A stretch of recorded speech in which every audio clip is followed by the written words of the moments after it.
Hello guys, welcome to day 9, blog 9। প্রচণ্ড ঠান্ডা। So সারাদিন কি করলাম চলেন এটার ফ্ল্যাশব্যাক দেখা যাক। Approximately 10 hours later. Subay K. Sari Afbaji.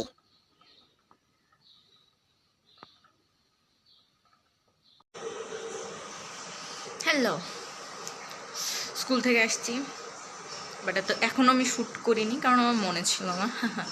নতুন কি 1 তারিখ থেকে মডেল টেস্ট, চরম প্যারা, তার মধ্যে স্কুল 5 দিন আছে, আর 6-7টা করে অধ্যায় দিছে।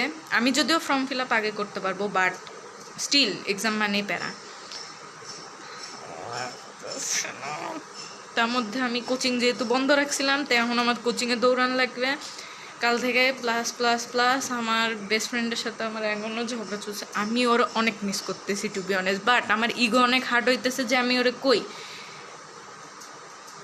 আসলে আমি আমার ইগোরে সাইডে রেখে ওরে সরিও কইছি 50 বার, বাট তার আমার সরি পছন্দ হয় নাই। সে আমার অ্যাটিটিউড দেখাইছে। এখন আমার খুব কষ্ট লাগতেছে, বাট করার কিছু নাই। সন্ধ্যাবেলা হয়েছে, প্রত্যেক দিনের মতো আজকে রান্না করব না এমন তো হতে পারে না। রান্নাঘরে গিয়ে দেখলাম দুটো জলপাই খেলাম। তারপর ভাবলাম কী রান্না করা যায়।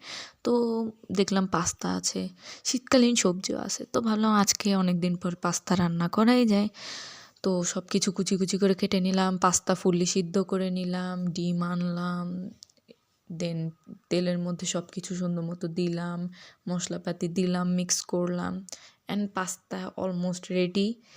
তো আজকে যেহেতু বাসায় আছি, মানে এই কয়েকদিন বাসায় ছিলাম, সেই জন্য আমি রান্না বান্না করতে পারছি। বাট কালকে থেকে আমি ফুললি ব্যস্ত, যেহেতু আমার মডেল টেস্ট শুরু হচ্ছে।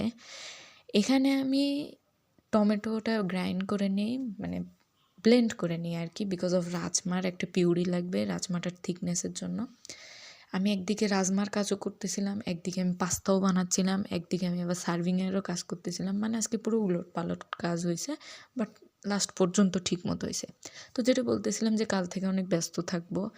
তো কালকে বিজি ভ্লগ হবে একটা, আশা করা যায়। কালকে কি হবে সেটা কালকেই দেখা যাবে।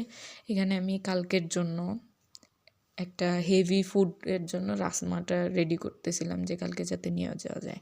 এখন আপাতত এডিটিং করতেছি।